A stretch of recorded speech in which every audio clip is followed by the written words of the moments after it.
Dijual ayah tiri oleh Om Cheo. Bab. Tidak. Aku tidak salah, bisiknya pada dirinya sendiri. Aku hanya mencintai seseorang yang juga mencintaiku. Ini bukanlah dosa. Semakin ia mengingat ucapan Maria, semakin Runa yakin satu hal, Maria bukan wanita yang tepat untuk Juan. Perkataannya tadi penuh kebencian, penuh racun. Dan Runa tak sanggup membayangkan jika Juan harus kembali ke pelukan wanita seperti itu. Tidak. Aku tidak akan membiarkan itu terjadi, batinnya. Dengan tangan yang sedikit gemetar, Runa mengambil ponselnya. Jemarinya langsung mencari nama yang sudah lama tersimpan di kontak Jeffrey. Adik Juan yang tadi menawarkan bantuan padanya. Begitu panggilan tersambung, suara Jeffrey terdengar pelan tapi hangat di seberang. "Halo Runa. Aku bersedia, Jeff. Aku akan pulang ke rumah," ucapnya mantap, meski suaranya masih sedikit bergetar. Seketika, Jeffrey terdiam, lalu terdengar helaan napas lega dari seberang. "Akhirnya, kamu membuat pilihan yang tepat," jawabnya pelan. Tanpa memperpanjang percakapan, Runa memutus panggilan. Ia memandangi ponsel dalam genggamannya, seakan menanti Keyadewi itu benar-benar menancap kuat di hatinya. "Semoga keputusanku ini tidak salah," gumamnya pelan. 29. Runa pun melangkah cepat menuju ruang kerja Melia, wanita yang selama ini menjadi sandaran sekaligus saksi bisu dari setiap luka yang ia alami belakangan ini. Ia butuh bicara, butuh memastikan bahwa langkah yang akan ia ambil tidak hanya berdasar pada emosi sesaat. Dia membuka pintu perlahan. "Mel, kamu di dalam?" tanyanya sambil mengintip ke dalam ruangan. "Ada apa, Runa?" "Masuklah," ujar Melia memutar tempat duduknya ketika mendengar suara sahabatnya. Runa melangkah masuk dengan raut wajah yang sulit ditebak. Campuran tenang dan mantap, meski ada sedikit kegelisahan di matanya. "Aku akan pulang, Mel," ucapnya langsung, tanpa basa-basi. Melia sontak bangkit dari duduknya, menatap Runa penuh tanya. "Kamu sakit?" tanyanya cemas. Runa menggeleng pelan. "Tidak, aku baik-baik saja. Aku akan pulang ke Jogja." "Jogja?" Melia terbelalak kaget. "Kenapa, Runa? Apa orang tuamu baik-baik saja?" Runa mengangguk pelan, lalu duduk di sofa yang ada di ruangan Melia. "Iya, mereka baik. Ini bukan soal mereka. Aku hanya berubah pikiran, Mel. Aku nggak mau terus-terusan kabur. Aku harus pulang. Harus memperjuangkan apa yang menurutku pantas aku perjuangkan." Runa menatap ke depan, suaranya mulai bergetar. "Setidaknya, kalau nanti aku kalah, aku sudah pernah mencoba." Melia terdiam sejenak, menatap wajah sahabatnya yang kini dipenuhi tekad. Ia tahu betul betapa sakit hatinya Runa saat ini. Betapa banyak luka dan pertarungan batin yang Runa hadapi. Akhirnya, ia tersenyum lembut dan mengangguk. "Baiklah, pulanglah, kalau memang itu sudah menjadi keputusanmu, Runa. Aku cuma bisa doakan, semoga kamu berhasil memperjuangkan cintamu." "Makasih, Mel," jawab Runa dengan suara pelan namun tulus. Ia lalu memeluk Melia erat, pelukan hangat seorang sahabat yang tahu betul rasanya berada di titik paling rapuh, tapi tetap memilih berdiri. Melia memejamkan mata sesaat dalam pelukan itu, membalas dengan pelan, "Hati-hati di sana. Dan jangan lupa kabarin aku. Kalau kamu butuh tempat untuk kabur lagi, datanglah ke sini." Runa tersenyum dalam pelukannya. Hari ini, ia merasa sedikit lebih kuat. Karena ia tahu, ia tidak sendiri. 3 hari kemudian, kondisi Bu Arini mulai membaik. Wajahnya yang sebelumnya pucat kini sudah terlihat segar, dan senyumnya mulai kembali meski tipis. Di sela-sela obrolan santai bersama Juan, beliau mengutarakan keinginannya. "Aku mau langsung pulang ke Jogja saja, Juan," katanya sambil membenarkan letak selimut di pangkuannya. Aku malas terlalu lama di sini. Lagi pula, rumah sakit di Jogja juga bagus-bagus. Juan menatap ibunya sambil mengangguk pelan. La mengerti maksud ucapannya. Selama beberapa hari terakhir, Maria memang masih sesekali datang menjenguk, dan setiap kehadirannya membawa hawa yang tidak menyenangkan bagi Bu Arini. 30. Namun ternyata, keinginan Bu Arini untuk lepas dari Maria pupus sudah. Saat mendengar rencana kepulangan mereka ke Jogja, Maria malah datang dengan keputusan yang tak terduga. Aku juga ikut ke Jogja, kata Maria tiba-tiba saat mereka berbincang di ruang tamu rumah sakit. Bu Arini langsung menoleh dengan sorot mata tajam. Ikut? Untuk apa, Maria? Maria menarik napas dalam-dalam, mencoba tetap tenang meski tahu ia tak disambut dengan hangat. Axel, dia masih ingin bersama ayahnya, Bu. Dia belum mau berjauhan dengan Juan. Seolah menguatkan ucapannya, Axel yang duduk di samping Juan langsung memeluk lengan ayahnya dan merengek. Ayah ikut? Iya. Axel masih kangen sama ayah. Juan terdiam sejenak. Ia melirik Axel, kemudian memandang ibunya yang tampak jelas tidak menyukai ide itu. Tapi ia tahu, menolak Axel sekarang hanya akan menimbulkan masalah baru. Anak itu terlalu rapuh untuk dipaksa mengerti konflik orang dewasa. Akhirnya, dengan berat hati, Juan mengangguk. Baiklah, Maria bisa ikut. Sampai di Jogja, aku akan mencarikan rumah untuk kalian. Bu Arini menggeleng pelan, jelas tak setuju, namun tak berkata apa-apa. Ia hanya membuang pandangannya ke jendela. Dalam hatinya, ia tahu, ini hanya akan menambah kerumitan yang selama ini belum selesai. Hari kepulangan mereka pun tiba. Pagi itu, langit cukup cerah, di bandara tempat pesawat Juan berada tampak lengang.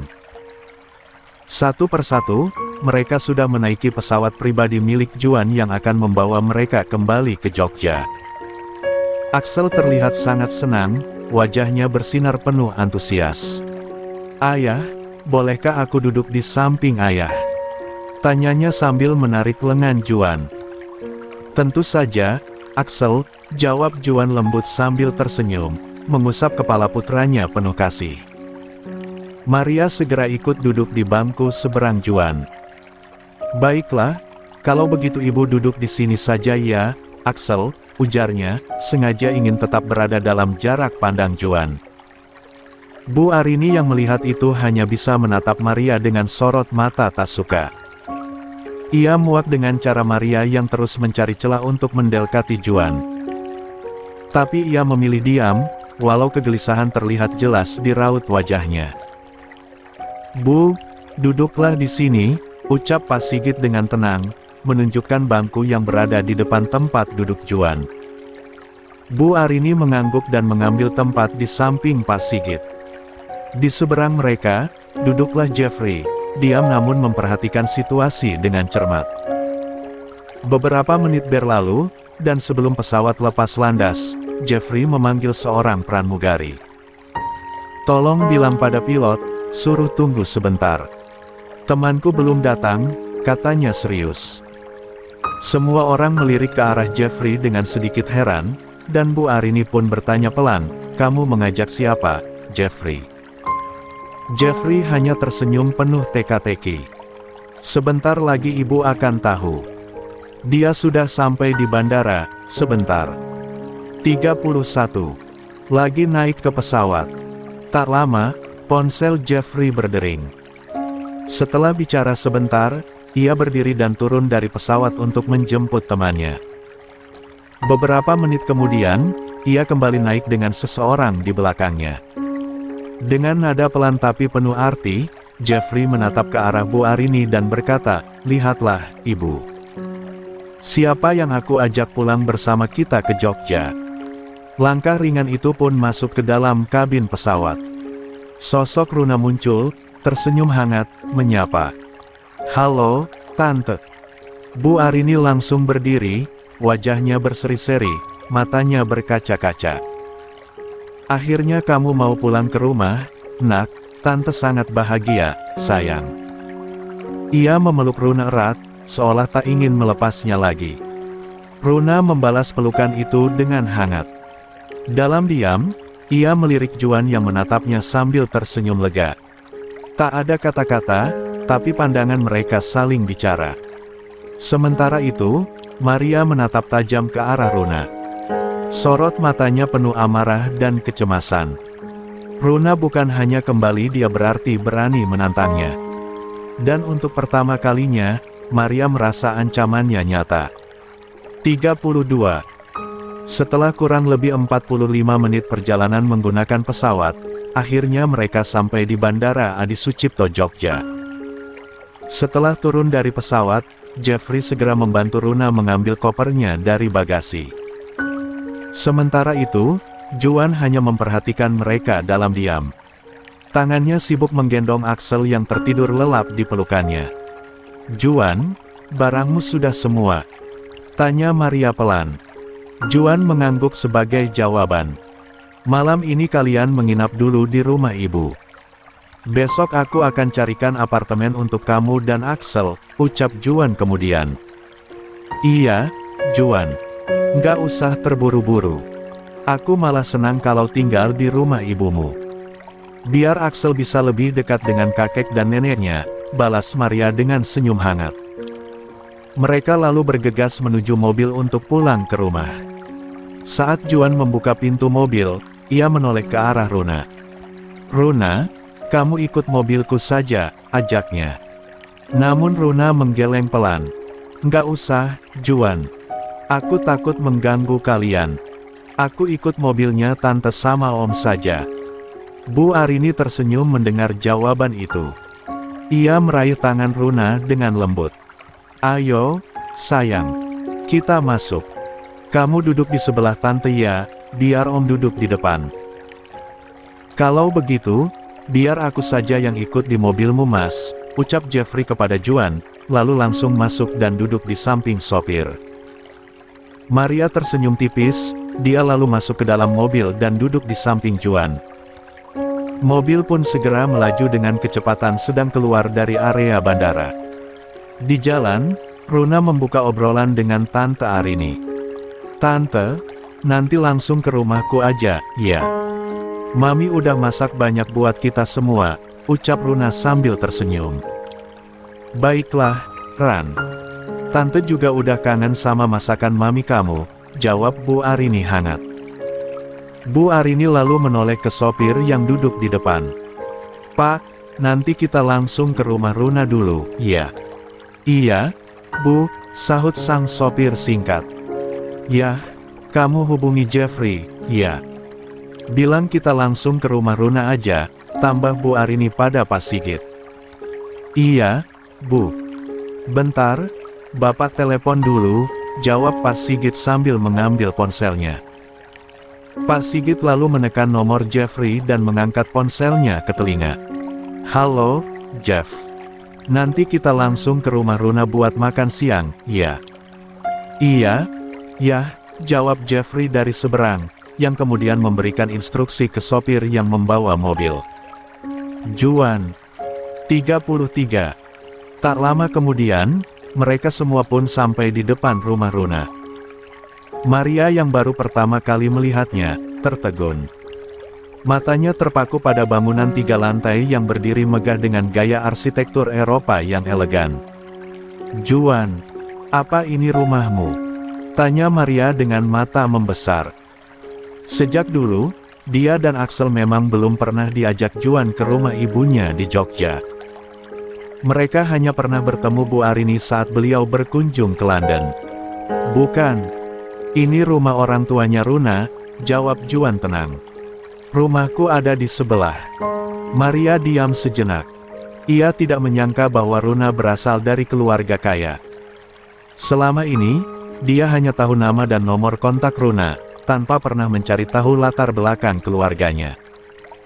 Mereka pun segera masuk ke dalam rumah. Di ruang tamu yang luas dan terang, Bu Sukma dan Pak Andi langsung menyambut kedatangan putri mereka. Air mata haru membasahi pipi Bu Sukma saat memeluk Runa erat-erat. "Runa, akhirnya kamu pulang juga, nak," ucapnya sambil terisak. Pak Andi memeluk putrinya dengan bahagia. Mereka tak bisa menyembunyikan kebahagiaan karena akhirnya, Runa pulang ke rumah.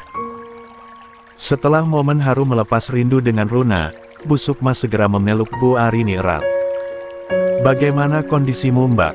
Apa sudah baikan?" "Maaf ya, aku nggak sempat menjenguk ke Jakarta, karena Mas Andi sedang sibuk di kantor," ucap Bu Sukma. "Nggak apa-apa Sukma, alhamdulillah kondisiku sudah membaik. Hanya tinggal istirahat dan menjaga pola makan saja," jawab Bu Arini. Lalu pandangan Bu Sukma jatuh pada Maria dan Axel yang berdiri di sebelah Juan. Bu Sukma memperhatikan Maria dan Axel secara bergantian dengan raut wajah penasaran. Juan yang menyadari hal itu langsung mengambil inisiatif untuk memperkenalkan mereka. "Tante, Om, perkenalkan, ini Maria, mantan istriku. Dan ini Axel, putra kami," ucap Juan dengan nada tenang. Axel yang masih tampak mengantuk digendong Juan perlahan diturunkan. Juan lalu menyuruh Axel untuk salim kepada Bu Sukma dan Pak Andi. "Axel, ayo salaman dulu sama kakek Andi dan nenek Sukma," perintah Juan. Axel menunduk malu-malu, namun akhirnya mengulurkan tangan mungilnya. Bu Sukma membalas dengan senyum tipis dan mengusap kepala anak kecil itu dengan lembut. Maria pun menyodorkan tangan untuk bersalaman. Bu Sukma dan Pak Andi menerimanya dengan hangat meski terlihat sedikit canggung. "Kalau begitu, ayo kita makan.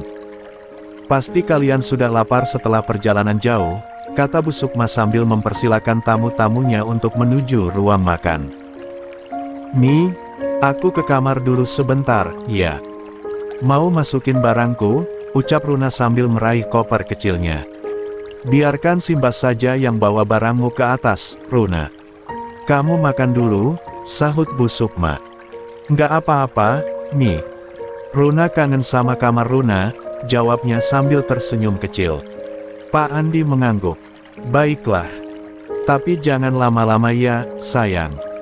Kami semua menunggumu di meja 34. Makan." Runa pun berjalan menuju lift dan menekan tombol menuju lantai 3. Sementara itu, Pak Andi dan Bu Sukma mempersilakan yang lain ke ruang makan. Saat semua mulai bergerak ke meja makan, Juan mendekati Maria. "Maria, kamu dan Axel makan dulu, ya. Aku mau naik sebentar. Ada yang perlu aku bicarakan dengan Runa." "Tapi, Juan," Maria terlihat ragu. "Aku hanya sebentar," potong Juan sambil menatapnya sejenak. Maria pun mengangguk pelan. Lah menggandeng Axel yang mulai ceria dan mengajaknya mengikuti yang lain ke ruang makan. Juan menyusul Runa ke kamar lantai 3. Ia menemukan gadis itu sedang sibuk membuka tas, mencari sesuatu. Sesaat Juan hanya berdiri di ambang pintu, memandangi Runa dalam diam. "Aku senang akhirnya kamu mau pulang ke sini, Ran," ucap Juan pelan. "Aku harap, hubungan kita juga bisa membaik setelah ini."